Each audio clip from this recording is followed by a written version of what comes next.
Bonjour et bienvenue sur PY TV. Nous vous retrouvons aujourd'hui sur une des plus belles plages de la Côte d'Opale pour fêter l'arrivée des vacances et vous présenter notre dernier épisode de la saison. Gabriel Fourmentreau, René Delarue, Nicolas Fouquet ou encore Gilles Vicente Franco, tous ces artistes n'ont plus de secret pour Denis puisqu'on peut les retrouver dans son musée de la faïence à la Belle Époque dans la ville de Dèvres. Collectionneur invétéré depuis l'âge de 25 ans et aujourd'hui le dernier faïencier de la ville de Dèvres, Denis nous accueille dans son univers où il partage sa passion à travers des ateliers pour adultes et enfants et crée ses propres œuvres. Avec plus de 7000 pièces et 60 000 moules, il est aujourd'hui de renommée internationale car il vend ses œuvres à travers le monde. On vous invite maintenant à déambuler avec nous dans les allées du musée et de l'usine de Denis où Art déco, Art nouveau et Art baroque entre autres se rencontrent pour former un ensemble unique. N'oubliez pas de rester jusqu'à la fin de cet épisode pour découvrir les créations personnelles de Denis. Un reportage signé PY TV et Tiffaine Gaulieu.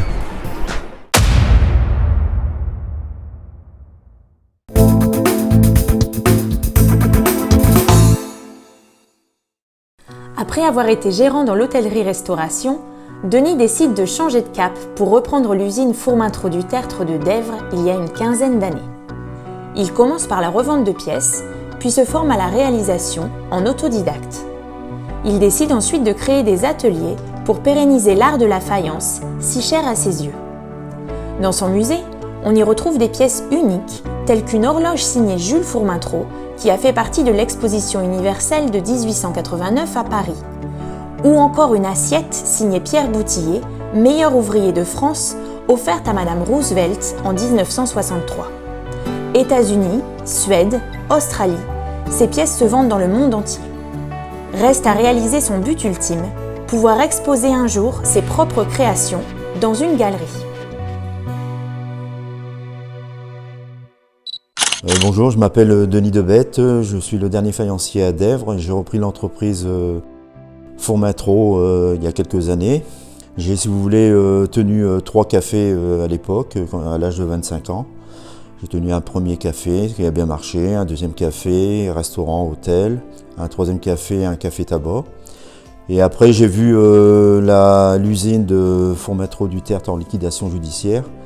Et j'ai décidé de racheter cette usine car j'étais passionné de faïence de Dèvres, j'étais un collectionneur invétéré. J'ai arrêté mes cafés, j'ai repris l'entreprise. Au début, ça a été très difficile.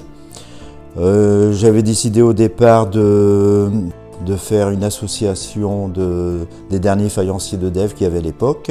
Et bon, ça ne s'est pas fait. Et j'ai créé un énorme musée à côté. Au départ, je ne savais pas faire une faïence du tout. Donc j'ai demandé aux faïenciers de mettre en dépôt des faïences et puis que je revendais au magasin. Et après, de fil en aiguille, les derniers faïenciers, ils ont tous fermé les uns après les autres. Et donc il ne reste plus que moi. J'ai donc appris tout seul à faire de la faïence.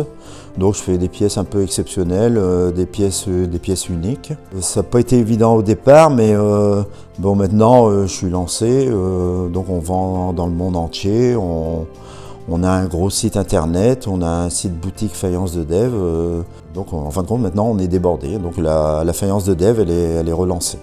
Pour vous donner un exemple, on vend aux États-Unis régulièrement, on vend en Suède, on vend en Australie. J'ai vendu deux pièces exceptionnelles aux États-Unis pour une personne qui connaissait le président Bush. Donc on a un énorme magasin où je vends mes pièces que je fais. On accueille le public, on accueille des groupes, on accueille tout le monde, quoi. Et si vous voulez, j'ai créé un énorme musée avec les pièces de ma propre collection depuis l'âge de 25 ans. Donc j'ai plus de 7000 pièces à découvrir, des pièces anciennes de 1800 jusqu'aux années 2000. Alors il y a de tout, il y a des anciennes pièces, des corps Rouen, des corps Moussier, des corps Mélonas, Strasbourg, tout ce que vous voulez. Il faut savoir que Dèvres, c'était la plus grosse faïencerie d'Europe. Il y avait plus de 3000 personnes qui travaillaient dans les faïences à Dèvres. Et si vous voulez, il y a de l'art déco, l'art nouveau, il y a du baroque, il y a des moules. Les moules, j'ai été les récupérer dans toutes les usines. Donc j'ai une très grosse collection de moules, la plus grosse collection en France. Et il y a plus de 60 000 moules. Il y a les moules du musée du Louvre. Et j'ai les sphinx de Madame Pompadour, Madame Dugarry, qui sont au château de Versailles. J'ai quand même pas mal de choses, les 4 saisons de Fouquet. C'est une collection énorme, ainsi que tous les poncifs, les dessins, les aquarelles. Tout est ici. Tout est dans l'usine de Gabriel Fourmentreau de l'époque. Dans le musée, j'ai des pièces uniques. J'ai une horloge qui a participé à l'exposition universelle de 1889. Donc à l'époque, à la création de la Tour Eiffel, il y avait 4000 exposants, dont Jules Fourmentreau qui avait exposé cette horloge qui est magnifique. J'ai des pièces uniques d'artistes qui sont venus au XXe siècle à Dèvres. Donc j'ai des pièces de Gilles Franco, un bois d'Azobé, unique au monde, un remontier du filet. J'ai aussi des pièces de Ben Bella, qui lui travaillait dans les années 1998.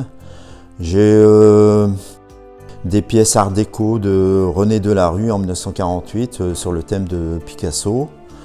Il y a énormément de choses à découvrir. Alors comme j'ai voulu transmettre ma passion, j'accueille des groupes scolaires, des groupes de touristes. Je leur apprends à faire de la faïence. À la fin de la visite, je leur fais un démoulage de chaque personne. Je leur fais un émaillage et puis les personnes 2 jours après peuvent repartir avec leurs pièces, avec leur prénom. Donc c'est vraiment, j'accueille tout le monde, que ce soit de 2 personnes à 50, 60 personnes. C'est vraiment très intéressant.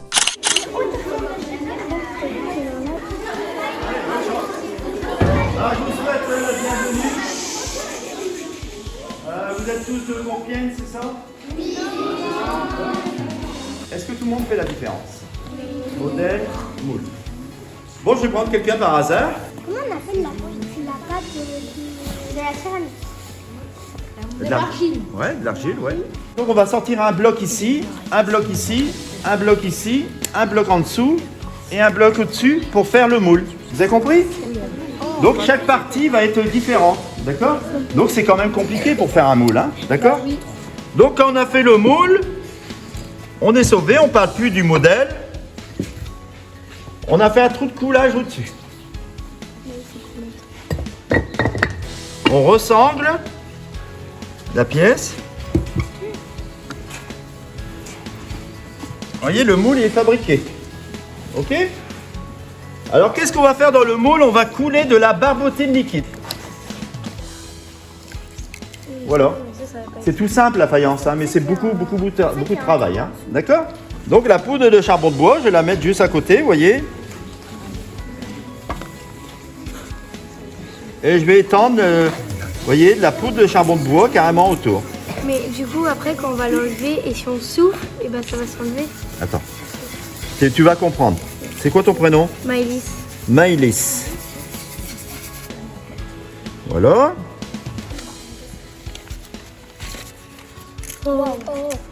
Et voilà tout le dessin. Ok?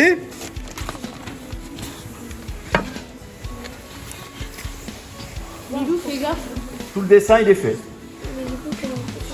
Alors, comment on fait? Après, avec son pinceau à poil, on fait tout son tracé noir. On fait tout son tracé noir pour faire réapparaître les fleurs, tout ça. Alors ici, vous avez décor satellite. Vous voyez, toujours signé Gabriel Fourmentreau, vous voyez. Hein. Décor satellite, vous passerez tout à l'heure, hein, les décors Capron, décors écossais, décors gentianes. Il y en a pour tout le monde. Allez-y, allez-y.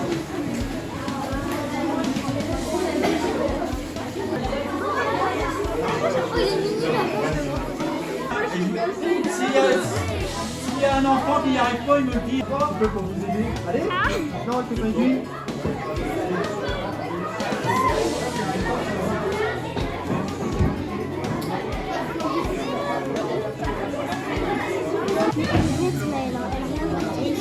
Je n'arrive pas à l'enlever. C'est pas bon ça. Je n'arrive pas à l'enlever. Moi j'ai un pot. Qu'est-ce que je vais faire? Je vais émailler.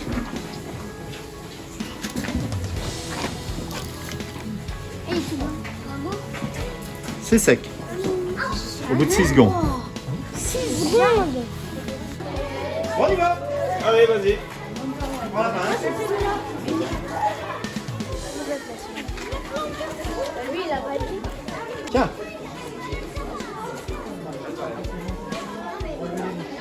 vas-y. Remonte, remonte. Très bien. Parfait.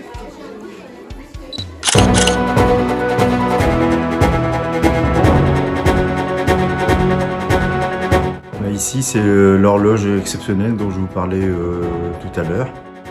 Elle a participé à l'exposition universelle 1889. Jules Fourmentreau, 4000 exposants, avec la création de la célèbre Tour Eiffel. Elle a une valeur inestimable puisqu'elle est unique et elle est chez nous.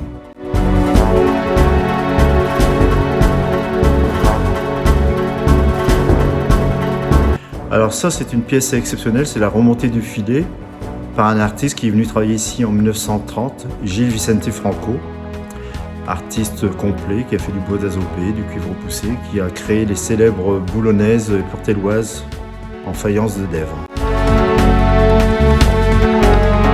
Ici, c'est une cage exceptionnelle, décor à l'or. Là, c'est très difficile à faire. Ça a été fait par le meilleur ouvrier de France, M. Boutillier.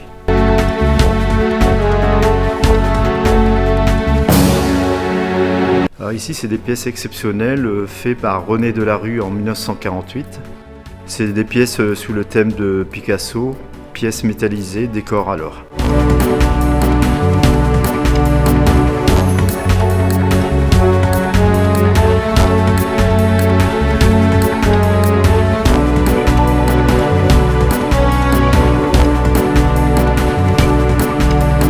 Cendrier du France créé par Gabriel Fourmentreau, qui était sur les tables du France. On met sa cigarette à l'intérieur et ça fume par les deux palmes. Alors ça, c'est une pièce exceptionnelle qui a été décorée et faite par Monsieur Boutillier, meilleur ouvrier de France. Alors elle a une histoire cette pièce parce qu'elle a été faite en 3 exemplaires au cas où dans le four il y en aurait une ou deux qui auraient cassé. Et elle a été offerte à Madame Roosevelt en 1963. Alors ça, c'est une pièce exceptionnelle que j'ai réalisée. Ce sont les 4 saisons de Nicolas Fouquet. Alors je possède les moules du musée du Louvre qui ont été réalisés au musée du Louvre.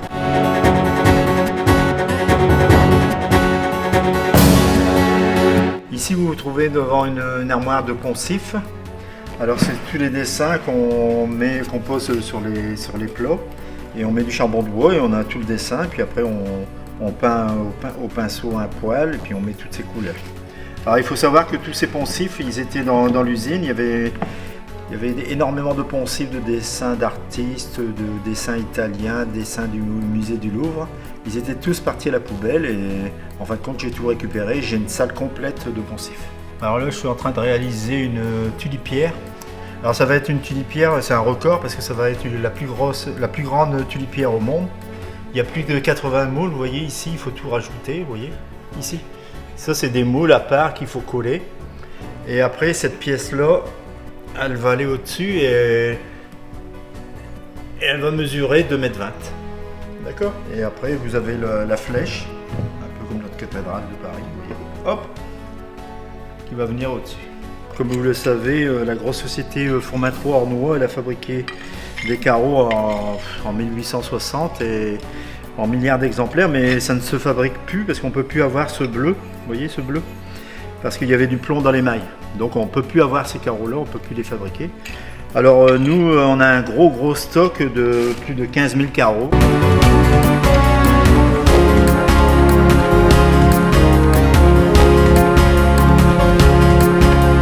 Alors ici, c'est la caverne d'Ali Baba et c'est où ils sont stockés tous les moules. Vous avez plus de 60 000 moules dans toute l'usine. Il y a les moules de Fourmentreau de Lassus, Fourmentreau Ornois, Géo Martel, René Delarue, ainsi que les moules du musée du Louvre. Bon, je vais vous faire une démonstration pour réaliser un personnage constitué de 5 moules. Alors là, on va reconstruire le moule pour couler la pièce de départ. Donc il y a 6 moules à 5 ou 6 moules à faire pour cette pièce là.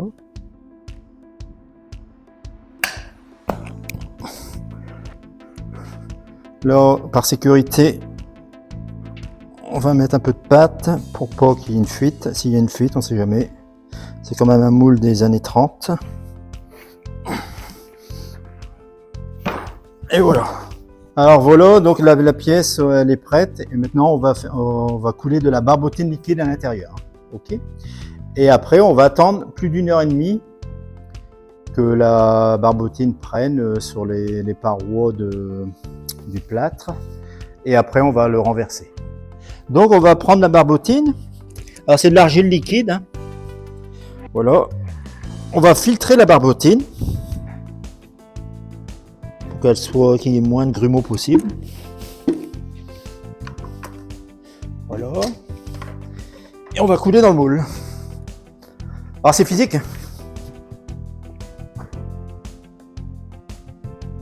Voilà. Alors il y a comme un système d'entonnoir au niveau du moule, c'est super. Et voilà, nickel. Et cette pièce-là, il y a un temps de coulage à respecter, je le sais par expérience, donc il y a entre 1h30 et 2 heures d'attente. Et au bout de 2 heures d'attente, eh ben, on va retourner pour le vider. Bon là, on a attendu 2 heures. Et maintenant, on va vider la pièce. Voilà.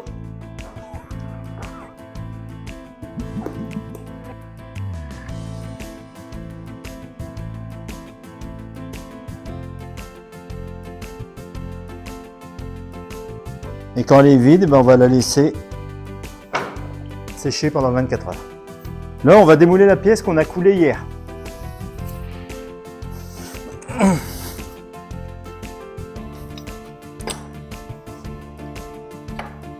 Ça va être comme un puzzle. On retire la partie qui colle au coulage à la première pièce, voilà. Après, on démoule.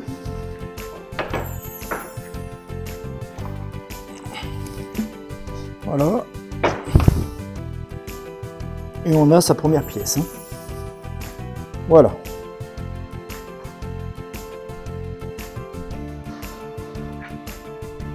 Alors après, c'est tout un système de collage de la tête. Alors là, je fais un trou je fais un trou pour empêcher que ça explose à la cuisson, pour qu'il y ait une prise d'air en dessous, dans le four. Alors là, on est en train de réaliser un pêcheur à la pipe, qui se fait en 5 moules. Alors vous avez la tête, vous avez le bras avec le pied, l'autre bras, et après on va assembler ça, on va couler ça. Donc on fait des petits trous d'évacuation d'air pour empêcher que la pièce explose à la cuisson. Là je vais démouler la tête. Alors toujours pareil, le dessus, hop, on enlève tout ce qui est argile. Et là c'est bien parce que c'est ferme, en fin de compte le lendemain quand on démoule c'est ferme. Donc là je remets la pièce pour la démouler à l'envers. Pour pas surtout la casser. Hop, hop, voilà. Et vous avez la tête. Hein. Donc la tête, la voilà, donc elle va se coller là, vous voyez. Hein. Donc elle va se coller là. Mais on va attendre parce qu'il y a le bras qui va se coller à la tête. Donc il faut démouler le bras. Alors toujours pareil, on démoule le bras. On fait toujours pareil, voilà.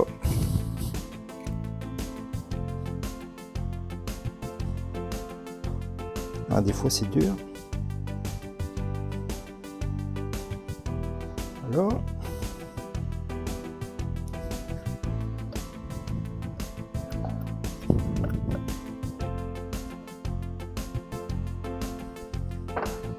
Voilà, donc le bras il va arriver. Le bras va arriver ici avec la tête.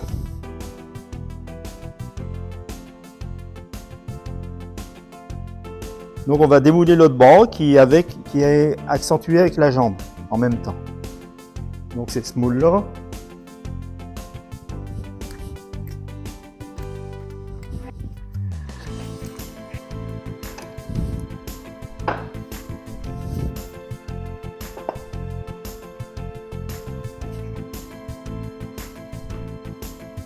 Et voilà.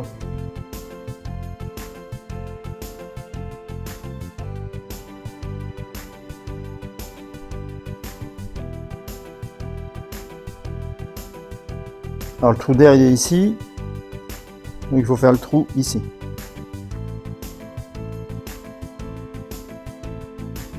Alors certaines pièces il faut énormément de moules Il y a des pièces que j'ai faites, il fallait 80 moules. Là, ici, il faut que 5 moules, mais si vous voulez, c'est quand même du temps à passer parce qu'il faut nettoyer tous les moules, faire les trous d'air, tout nettoyer. Donc, il y a quand même 2 heures de travail. Hein.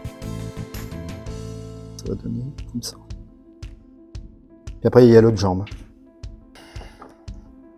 Alors, vous voyez, par exemple, ici, il ne faut pas le faire avec les outils. Parce qu'on abîme le moule. Donc il faut le faire à la main. Il ne faut surtout pas abîmer le moule parce que le moule il est important. Hein. Là on démoule la dernière pièce qui est la jambe gauche du pêcheur pour qu'on puisse faire tout l'assemblage et positionner tout et bien coller, quoi. Hein?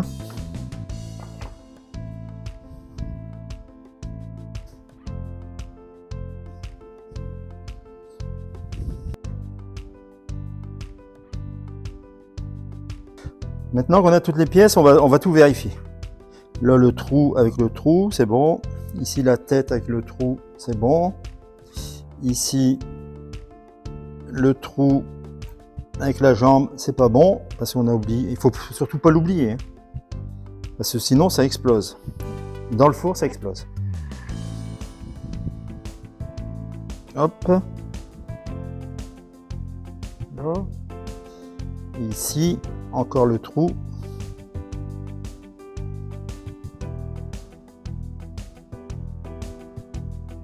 Voilà. Donc avant de coller toutes les pièces, on va essayer de limiter les... Parce que la pièce elle va sécher, donc on pourra plus trop la toucher. Donc on va essayer de la nettoyer à l'éponge, vous voyez. Le maximum. Pour qu'elle soit le plus propre possible. Donc on ébarbe en même temps, vous voyez. Hop, on enlève tout le surplus. Il faut vraiment que la pièce elle soit parfaite.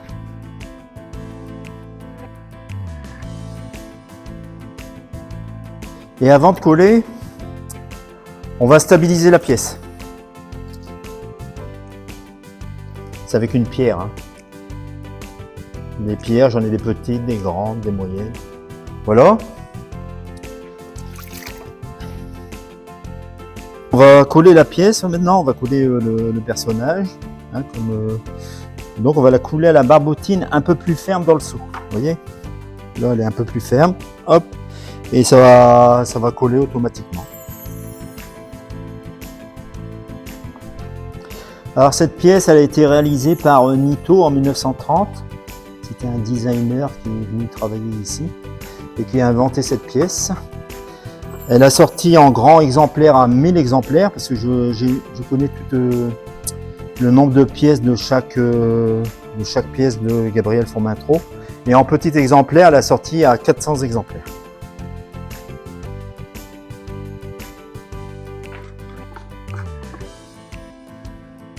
Voilà, on fait des rainures, hein, pour bien que ça prenne. En fin de compte, c'est la même matière. Mais il faut le faire quand c'est humide parce que quand c'est sec, c'est pas la peine, c'est impossible.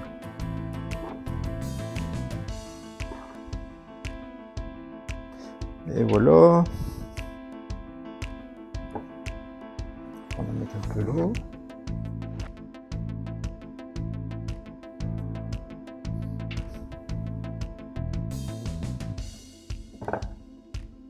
Alors vous voyez, il y a un décalage là, c'est normal. Hein. Ça peut pas être au millimètre près. Hein. Donc on va le recoller à la barbotine. Et on va le laisser sécher un peu et après on va la passer à l'éponge. Et ça se verra plus.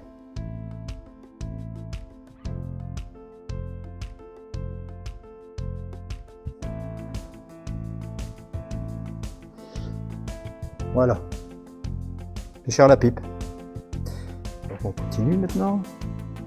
Alors quand c'est monté, on vérifie la pièce pour voir tous les défauts. Hein. Des défauts, il y en a, mais après, ça sera parfait.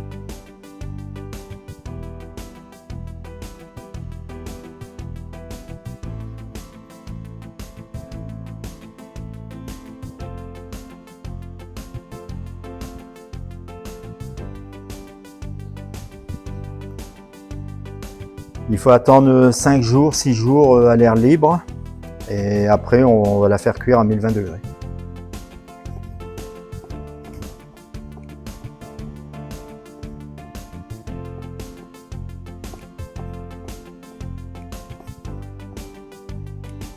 Voilà, on la met dans le four. Et voilà, maintenant on ferme le four et on va la faire cuire. Donc on va la faire cuire à 1020 degrés pendant 10 heures. Ça va monter de température et baisser de température. Donc 24 heures après, on ouvre le four.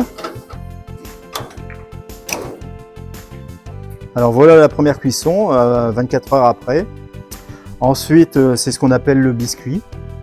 C'est cuit. Et maintenant, on va décorer la pièce, on va la décorer comme on veut, avec plusieurs peintures. Et on va refaire cuire une deuxième cuisson à 920 degrés avec un émail translucide. En fin de compte, les collectionneurs prennent des faïences de Gilles Franco, Ben Bella, Achille Blot qui est venu travailler ici. Donc il y a beaucoup d'artistes, Gabriel Fourmentreau, les porcelaines, les lampes Berger, les miniatures, les craquelés, les africains. Il y a René Delarue qui a fait le style Picasso. Donc toutes ces pièces-là sont très recherchées et c'est vraiment eux qui ont fait évoluer la faïence de Dèvres. Donc si vous voulez découvrir toutes ces pièces, je vous invite dans mon musée car je possède une grosse collection de tous ces artistes. Alors ici, je crée mes propres pièces du début jusqu'à la fin, parce qu'avant, en fin de compte, c'était plutôt un site industriel, donc il y avait plus de 3000 personnes qui travaillaient dans les faïences à Dèvres. Et là, comme je suis tout seul, je suis obligé de tout faire, du départ du moule, de la création, du coulage, des superpositions de moules.